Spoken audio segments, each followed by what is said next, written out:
Sean. Great to be with you. It's always good to be back. You know, there's only a few people that I like in Washington that'll even come on my show now. The Freedom Caucus members, you, Rand Paul, and that's about it. Well, it's and now, by the way, I don't give a rip if they're going to come on, and this is my reason, is because you stood there alone and they beat the crap out of you for actually telling them what their job is and keeping a promise, and it never got done. Well, I think this last election reflected a whole lot of people across this country very frustrated with Washington and frustrated with politicians who wouldn't do what they promised.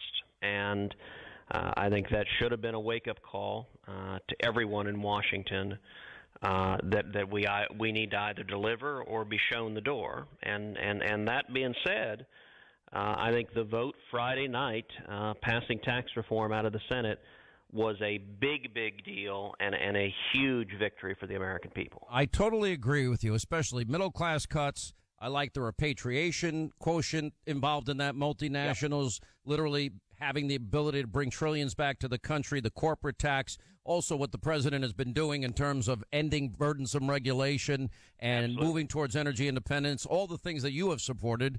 I do think they could have gone further. I do think they could have had across-the-board cuts like I know you supported and Rand supported and the Freedom Caucus supported. There's no doubt that it could have been an even bigger and bolder tax cut, and that's something I strenuously urged. That being said, there are many good elements in this tax bill. It cuts taxes on small businesses.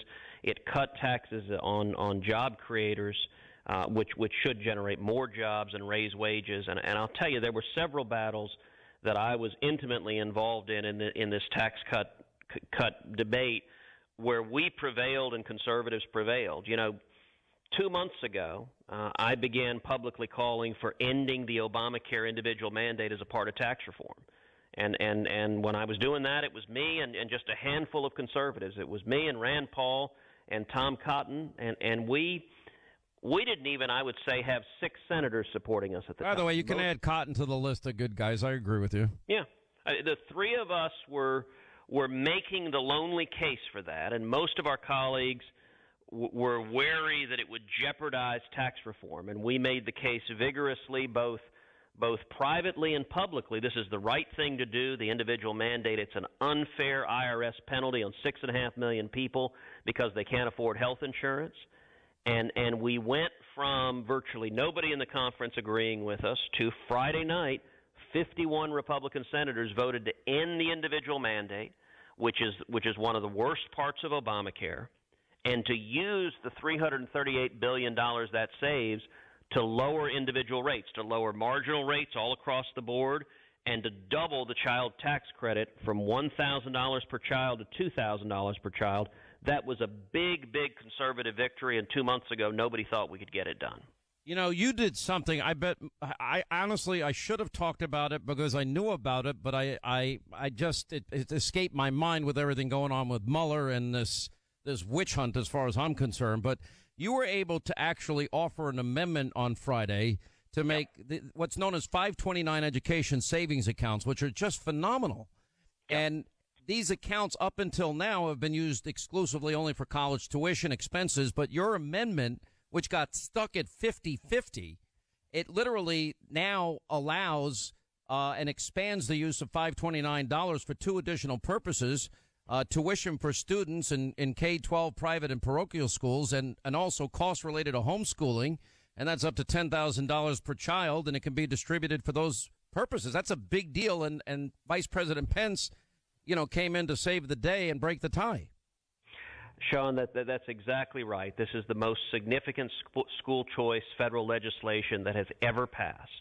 And it takes 529s. 529s are incredibly popular. Millions of Americans use them, where you can save in a tax-advantaged way to pay for your kids or your grandkids' college tuition. And this expands 529, so you can still use them for college, but now you can use them for K through 12, for public school, for private school, for parochial school, for religious school, for tutoring, for therapy with kids with disabilities. It puts parents and grandparents in charge, $10,000 per child per year, And it passed, as you noted, 50-50. In fact, there was some real drama on the floor. I'll tell you an inside story you'll enjoy. So we're sitting there past midnight. We begin voting. We lose one Republican, and then we lose a second Republican. Susan Collins, Lisa Murkowski both vote now. Yeah, shocking. Oh, I'm sorry. Go ahead. At that point, the floor staff picks up the phone and calls the vice president, says, Mr. Vice President, looks like we may have a tie vote. We need you to come down. He was up at his residence. So he gets in the car, starts taking the motorcade down to Capitol Hill.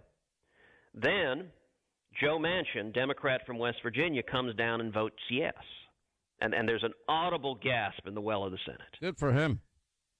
When that happens, the floor staff picks up the phone, calls the vice president, says, Mr. Vice President, we just got Manchin. It looks like we don't need you after all. You can head on home. So the motorcade turns around, starts heading back. Then Manchin goes back to his desk, and he's surrounded by Democrats. They descend on him like a horde of locusts and just begin beating the living daylights out of him, yelling at him. And 5 minutes later, Manchin sheepishly walks down. Changes his vote to no.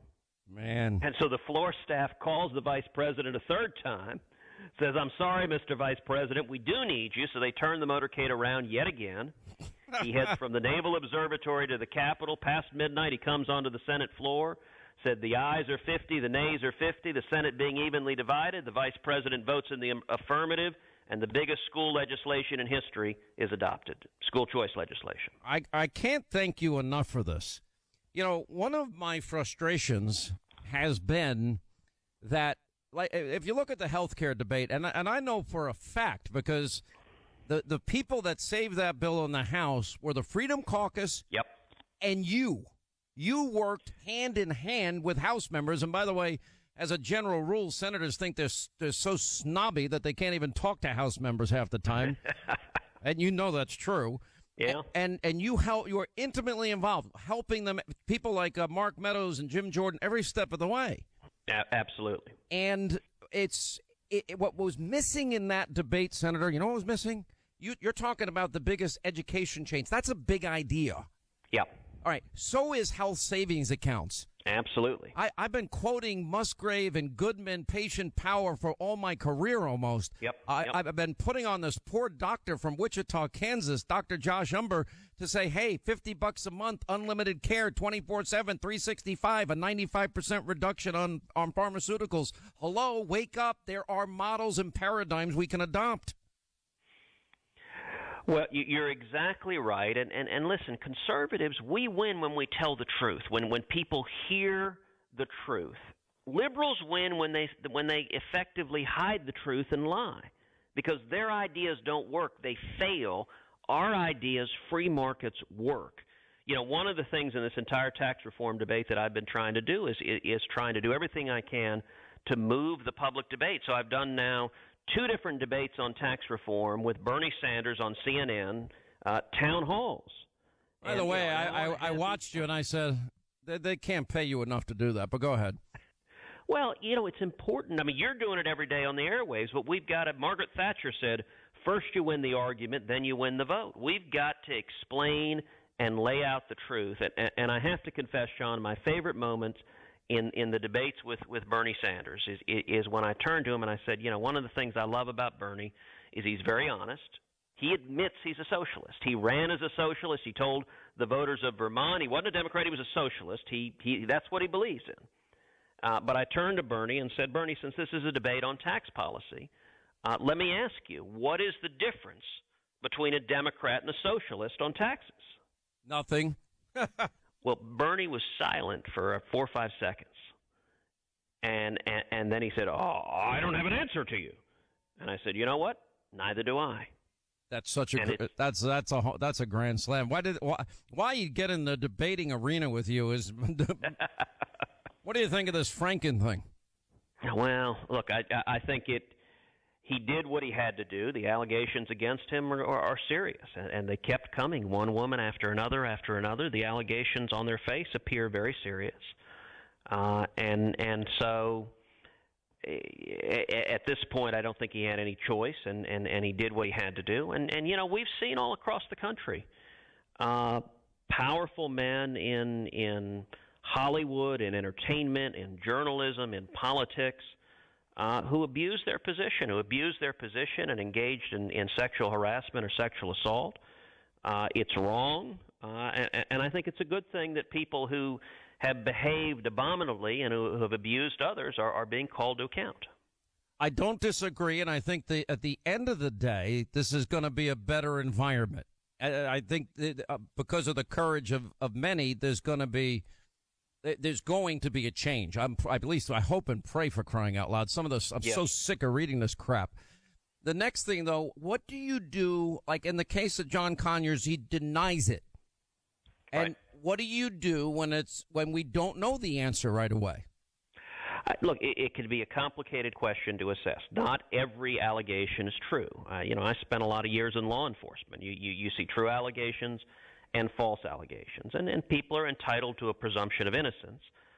With someone like Conyers, you had multiple former staffers who weren't coming forward anonymously. They had their names. They were making very serious, very specific, very credible accusations that I think led to his resignation. And you've got to assess.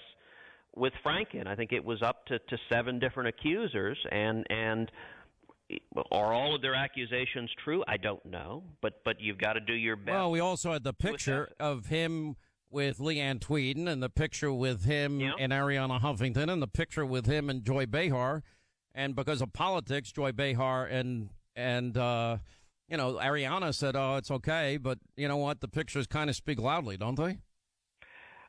There's no doubt the photographs played a significant part, and yesterday you saw Senate Democrats, one after the other, calling on him to resign. I think that was what accelerated this decision, but it seemed to be on an inevitable path. And we obviously have allegations. What every reporter immediately wants to say is, what about Roy Moore? I mean, that's what they stop you in the hall with.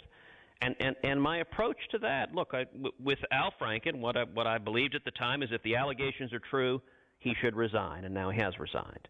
With Roy Moore, what I said at the time, if the allegations are true, he should drop out and give Alabama voters the choice of a strong conservative. But if they're not true, he should vigorously and aggressively defend himself. Don't leave it in this limbo of not being sure, and this is now a question that the voters of Alabama are going to have to decide. I was surprised because he had denied knowing this woman, and the yearbook shows up.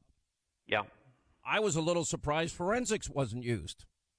Well, I will say that is one of the most disturbing things. Is it's now been a couple of weeks since these allegations arose, and the yearbook was, I think, the single most concerning piece of evidence about one of the most serious charges, and it still has not been handed over to a third party to investigate and to verify whether it's accurate or not. By the way, I had an expert that said if he had his writings at the time, they'd be able to tell. Listen, I got to run, but Senator, we owe you a debt of gratitude. You have been true to your promises, one of the few in D.C., and we do appreciate it. We really do.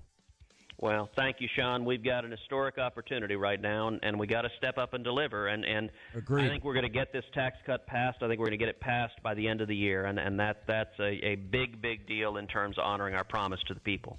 Senator Ted Cruz, Texas, thank you, sir.